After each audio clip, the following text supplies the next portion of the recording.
Check out FlipsideGaming.com for all your gaming needs. Use the promo code HEROES to save 10% on all orders over $10.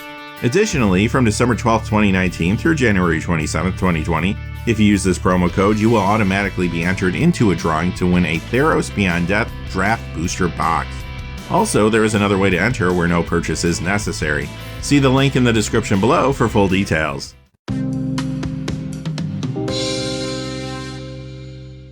Hey there, this is John from Heroes and Legends. Welcome to another day of Theros Beyond Death previews. And before we get into today's cards, a couple of reminders. One, if you're curious as to which content creator previewed which card, check out the description below. That information's down there. Also, if you go to FlipsideGaming.com, you can use the Heroes promo code to save yourself 10% on orders over $10. And if you do that now, you will also be entered for a chance to win a Theros Beyond Death Draft Booster Box. All the details for that are also in the description below. And when you use that promo code, it supports the channel, which is always appreciated. So thank you. And without any further ado, let's get into it. We'll begin, as we always do, by looking at some variant editions of cards we've looked at previously. So the 6 cards we're going to look at right now, we talked about in yesterday's video. So if you want to hear my thoughts on these cards, I will link that video at the end. But today we get the opportunity to see their specialty variations. These are the versions you might find in Collector Booster. So here's the 6 cards. First, we have Thassa's Intervention, Nightmare Shepherd, Nyx Bloom Ancient. And here's the other 3, Bronzehide Lion, Dream Trawler, and Shadow Spear. Wizards also showed us some promo variations on cards we've discussed previously. On your left, you see Arasta of the Endless Web. That is the Bundle Pack promo variant. And then the next 3 cards are store promo variations. Hellside of Life's Bounty, Thirst for Meaning, and Grey, Merchant of Asphodel. There's also a couple others we're going to see later in the video because they are new reveals. Furthermore, Wizards showed us the tokens for the set. So here's the tokens in white. You have Goat, Human Soldier, and Pegasus. In blue, Kraken, Reflection, and Tentacle. In black, Zombie. Red, Elemental and Satyr. Spider and Wolf in green. Nightmare for Dimir colors. And for artifact tokens, you have Gold and Wall. Okay, on to the new stuff now. Heliod's Intervention. Okay, this is the last of the Intervention cycle, a rare of course. And honestly, this one is not as exciting as the other ones we've seen, but it could be okay in certain circumstances. One of those circumstances would be Commander. I would really want to play it there. There's going to be a ton of targets for this. Mana rocks, artifacts, artifact creatures, big enchantments. You could blow up a lot with this. And yeah, you could also gain life in a pinch if you needed to. But really, I want to play this to kind of blow up the board state. Standard, it might see play out of sideboards if there's a heavy enchantment deck that's doing well in the format. It doesn't hit gods though, which is kind of awkward. In limited, yeah, it's going to be a good rare if you can get your hands on it. Sure, there's going to be a lot of enchantment creatures and enchantments to blow up. And aside from that, the life gain actually could be meaningful there. If you can gain a big chunk of life and draw out a limited game a little bit, it gives you more time to get your plan in action. Heliod's Punishment. Okay, so this is a weird one. It's kind of like a 4-turn arrest. It only costs a white and 1, so that's good. Put it on a creature that creature can attack or block. Also loses all abilities, but it gains an ability, and that is tap to remove a task counter from Heliod's Punishment. Then when it has no task counters on it, destroy Heliod's Punishment. And this starts off with 4 task counters. So the idea here is you can keep something at bay, but for 4 turns, and hopefully by then you either have an answer for it or the game kind of outruns it. Now, I think a lot of decks would rather just play a flat-out removal spell as opposed to this. It is interesting, though, that this is an enchantment, so maybe an enchantment deck might be interested, or a white devotion deck, because while it's on the battlefield, it will contribute to devotion. So maybe there's a chance to see some standard play. Also remember, there are still proliferate cards in the format too. Maybe they would work well in conjunction with this. Limited, I think this is going to feel a little bit better there. Sometimes in Draft or Sealed, you just play with the removal you have, whether it's good or bad. And I think this could do one of 2 things. The first is early on, if you stumble a little bit, this is cheap. So you might be able to throw this on a 2 or 3 drop.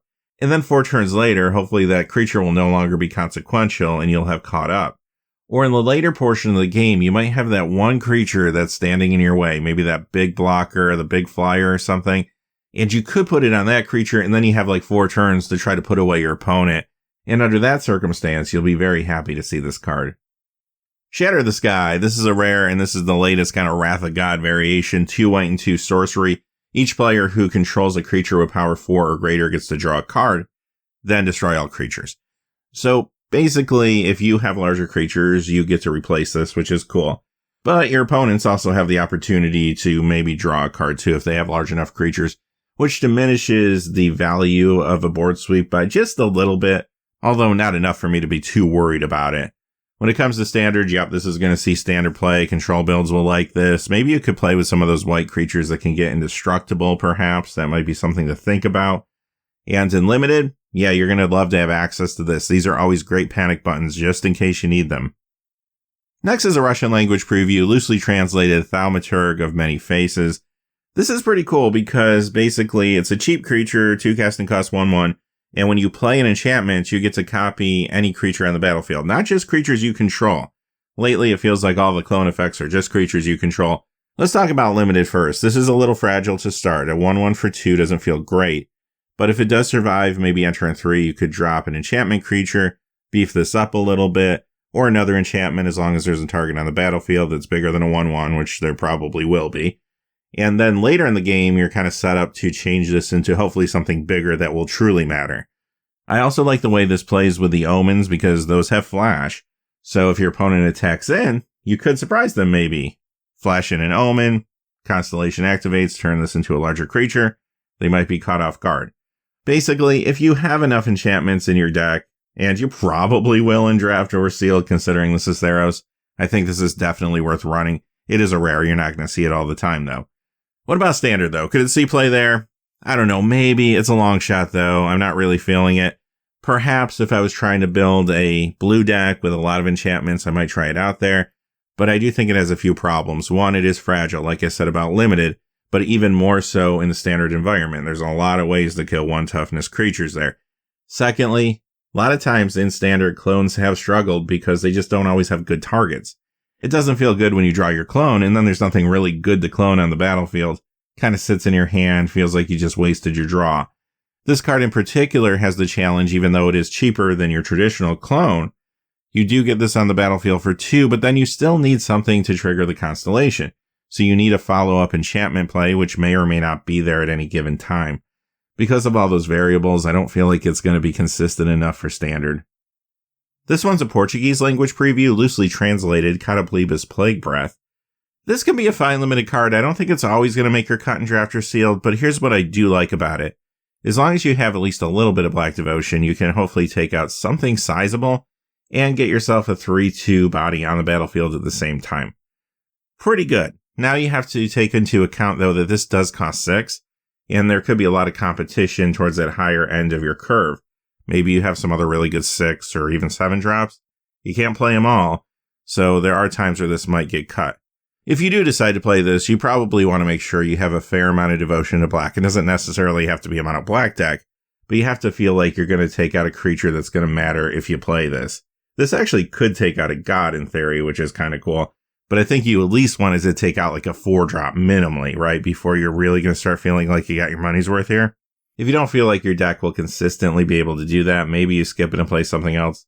Of course, there are times you're just going to be desperate for removal, and this might be what you have. Hateful Eidolon. This is actually a pretty good limited card. It's a 1 black, 1/2 with lifelink enchantment creature, which definitely could matter in draft or sealed. Whenever an enchanted creature dies, draw a card for each aura you control that was attached to it. There's a lot happening there for the price, and notice that it doesn't matter if you control the creature. So if you put an enchantment on an opponent's creature and they sacrificed it, maybe you put like a pacifism effect, or perhaps there was a card like Deadweight that you could put on a creature and it makes them go to the graveyard, then wonderful, you could just draw a card.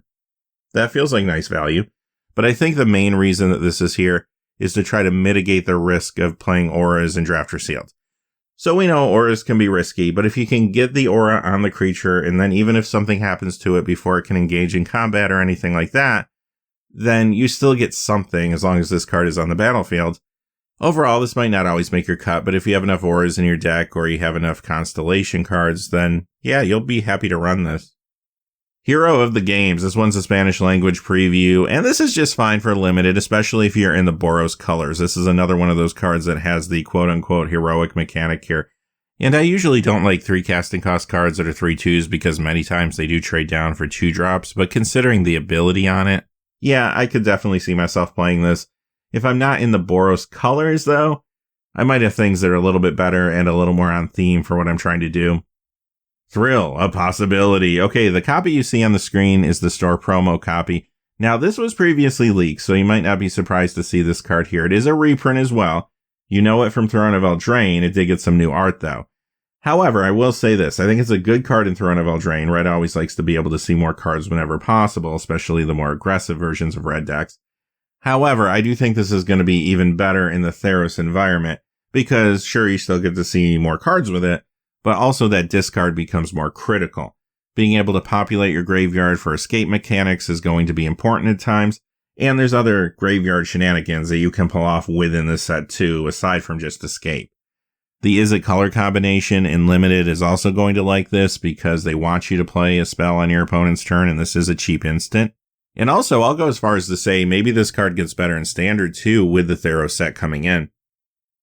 Nessian Wanderer. This is a good uncommon 2-drop for Limited, no doubt. It's a 1/3, so it is a little more of a defensive creature as opposed to an offensive one. But if you don't main deck it for some reason, remember it's in your sideboard in case you come up against an aggressive build. This can slow things down a little bit early on. But the ability is also very good. So, Constellation, this time, whenever an enchantment enters the battlefield under your control, look at the top 3 cards of your library. You may reveal a land card from among them, put it into your hand. The rest go on the bottom in a random order. So green sometimes likes to ramp out into big things. This is a way to, in the Theros environment anyway, pretty consistently make sure you hit your land drops. You're going to have a lot of enchantments. I'm not too worried about triggering Constellation here. Enchantment creatures will do it, sagas, auras, regular enchantments, so on and so forth. So you'll have plenty of opportunities to see cards, grab lands, and make sure every turn you have a land to throw down there. This is going to maybe be especially good in the Gruul colors because they're going to care the most about large creatures. And it is a satyr, so if you're lucky in that color combination, you might get Gallia of the Endless Dance. It is a rare, but it could happen. So do I see it in Standard? Maybe. It could have a niche role there, perhaps in a green deck that has a lot of enchantments if one can get there. And Commander players, I would consider putting this in an enchantment-heavy build there as well. Relentless Pursuit. Okay, this is a green and 2 sorcery common, so you see that and you might say to yourself, alright, this is probably going to be an okay limited card, but maybe not a standard card. Well, let's read on. Reveal the top 4 cards of your library. You may put a creature card and or a land card from among them into your hand. Put the rest into your graveyard. So potentially you could get 2 cards off this, a land and a creature. And 4 deep is pretty good, not to mention the fact that this also populates the graveyard. So yes, this will see standard play. This is going to help enable escape or any other graveyard shenanigans you might be interested in. And beyond that, maybe even ramp decks could be interested because they did lose once upon a time. This is a way to, maybe not as efficiently, but smooth out your draws a little bit. If you're short a land, this could help you there. If you're short a ramp target and you're just kind of flooded on mana, then this can help you there too. Even though it costs 3 and it's a sorcery, I think this card is going to be really good in the format. In Limited, this will be fantastic for you for all the same reasons it's good in Standard, actually. And in some ways, it's even better in Draft or Sealed because those are going to be slower formats compared to Standard.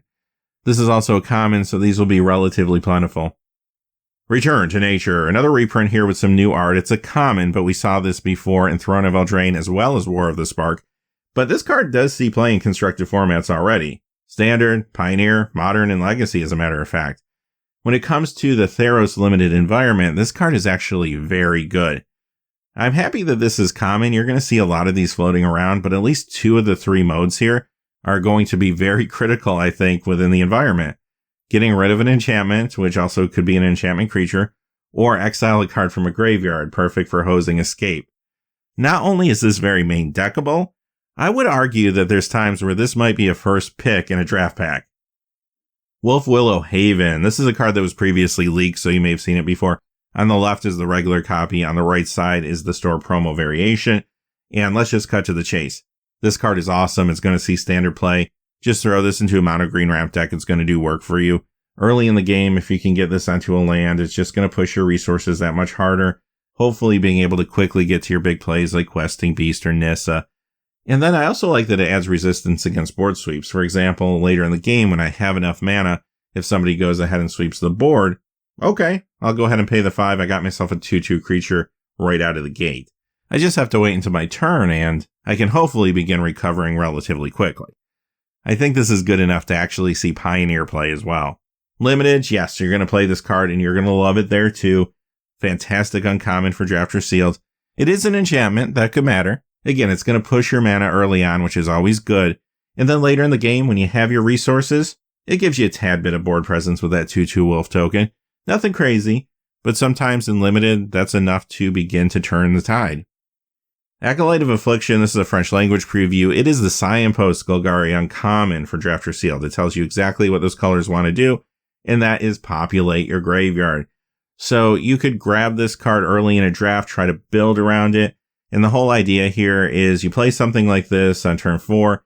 Hopefully you already have some other cards in your graveyard. You mill 2 cards, and then you get to take a permanent from your graveyard back to your hand. Even if you chose to take a permanent, which you don't have to, you would still be adding a card to the graveyard, hopefully to build towards escape, or play around with some of the other graveyard interactions that you'll find within the colors. Obviously, a great card to have if you're in this color combination for Draft or Sealed. Standard, could it see some play? Maybe with the Theros block coming in. There's obviously going to be a lot of cards that care about the graveyard. And in the past, we've seen Golgari Finebroker see play in Standard. I like the ability better on this card than the Finebroker, but the Finebroker is also a little bit of a larger creature. Mischievous Chimera, this is a Russian language preview, and this is the Signpost uncommon for Izzet this time. So it's going to hold you by the hand and tell you exactly what the Izzet colors want you to do, and in this case, it's play a spell on your opponent's turn. So as you can see here, not only is this a good Signpost card, but this is also kind of a pushed uncommon. The economy is fantastic. 2 casting costs, granted 2 different colors, but you get a 2/2 flyer. Like, I'm pretty happy already. And then you have that ability that the Izzet colors care about. When you cast your first spell during each opponent's turn, this will deal 1 damage to each opponent, and you scry 1. So this could be a repeatable scry effect. Never underestimate those. Ultimately, the more instants and flash cards you have in Draft or Sealed, and the more payoffs you have for playing a spell on your opponent's turn, the better this is going to feel. But if I'm in these colors and I don't even have that many other instants or flash cards, I might still play this just because it's a good creature. As a matter of fact, I think the economy is so good that this can see Standard play too. Maybe this could be in an Is It Aggressive build or a control build. Here's another Russian language preview and another Signpost uncommon for Limited. This is Slaughter Priest Amogus. This time we're looking at Rakdos colors. And what does Rakdos want to do? Rakdos wants you to sacrifice things. And you're going to see triggers for sacrificing things on the battlefield. But Rakdos also cares about what you do with those cards once they're in the graveyard. You could use the escape mechanic. There's also some other cards in these color combinations that are going to be looking at the graveyard for different reasons. Now, Rakdos also kind of likes to get its aggro on, and this card is a good example of that. It costs 2 different colors granted for a 2/2, so it's a good start. Each time you sacrifice a permanent, even if you don't sacrifice it to this will get +2/+0 until end of turn. Also, pay 2, sacrifice a creature or enchantment, this will get first strike until end of turn. So if you go ahead and do that, this will get the +2/+0 and first strike until end of turn, making it a 4/2. That feels pretty aggressive. And remember, in red, there's a few ways to make Satyr tokens that can't block. Those would be perfect sacrifice fodder. So if this is on the battlefield, you have a couple things going for you. One, the whole, sure, I'm going to sacrifice for benefit and then try to use my escape card, so on and so forth thing. Or I could just get in the red zone with this too. Attack in with a 2/2 and some open mana. My opponents have to wonder what I'm going to do with this thing, right? It could take out a lot of creatures, obviously, even if I'm just sitting on, say, 4 mana, one of those Satyr tokens, and maybe an Omen that's just sitting there, right? The opponent either has to go ahead and block, knowing that most likely they're losing the creature, or they could potentially be taking a lot of damage. Feels like a no-win situation for them. So ultimately, yes, you could get this early in a draft, completely try to build around it. If you did pick it up later in a draft, or you tried to kind of put something together with a weak seal pool, I think this card is still going to do a lot of work for you. Beyond that, I think it's actually efficient enough, again, to maybe see some standard play in a sacrifice build. Entrancing Liar, this is a good limited card to keep something threatening tapped down. So yes, it's going to require a little mana, and it costs 3 to get on the battlefield. This isn't the fastest way to defend yourself, but it's going to be good enough. I think it's still going to be effective. Now, as long as you have enough mana to tap down a creature based on its power, then you just do that once and you keep this tapped, and then this will stay tapped and the creature will stay tapped. Perfect. You found a way to tie up your opponent's best creature. Granted, abilities that don't tap could still be an issue for you, but at least you don't have to worry about this big creature on the battlefield. Another thing I like about this is if I'm trying to be more aggressive or maybe close out a game, I could go ahead and tap down a creature, and then on the next turn, I could tap down another creature. Now my opponent has 2 creatures tapped. Granted, when we get back to their untap step, the first one will untap, but at least for that turn, they have 2 creatures tapped, and maybe I can get some more damage across. At the end of the day, this is a fine colorless uncommon for Drafter Sealed. Labyrinth of Scophos. This one is a Russian language preview, but it has been previously leaked, so you may have seen it before. Now, this pairs well in limited with another card, Scophos' Maze Warden. We talked about that card a few days ago, and talked about the pairing, so today we'll focus just on this card. It taps for colorless, or you can pay 4 and tap, remove target attacking or blocking creature from combat. Kind of like Maze of Ith, it doesn't untap the creature though, which is good if you're looking at your opponent's creature taking it out of combat, maybe not as good if you're taking your own creature out of combat. Just having this on the battlefield and having open mana makes my opponent's combat tricks pretty bad, and in some cases not even worth using. If my opponent's attacking in, say I'm behind, then yeah, their best creature I can pull out of combat, and it stays tapped, which is cool. So as you can see, in limited, if you can work this into a deck, I don't think it's ever going to be a bad thing for you. Sometimes it might not do much, especially if you're already winning, but if you're behind, yeah, this could actually slow the game down a little bit, help you maybe draw into an answer to a problem that's on the battlefield. The trick with this card is knowing how to put it in your limited deck, because if I had, say, a monocolor deck, wonderful, this could be one of my lands and I'll be happy. Even if my deck was 50-50, one color and another color, this is going to fit in and be just fine. But if I start to get more greedy on colors, I might not want this to be part of my mana base. So in other words, instead of filling a land slot in my Drafter Seal deck, maybe I put this in a spell slot instead, assuming I don't have more powerful spells that I want to play. As long as you kind of follow that rule of thumb, I think this card is going to be great for you. And it actually may have a chance to see a little standard play because it is a land with an interesting ability.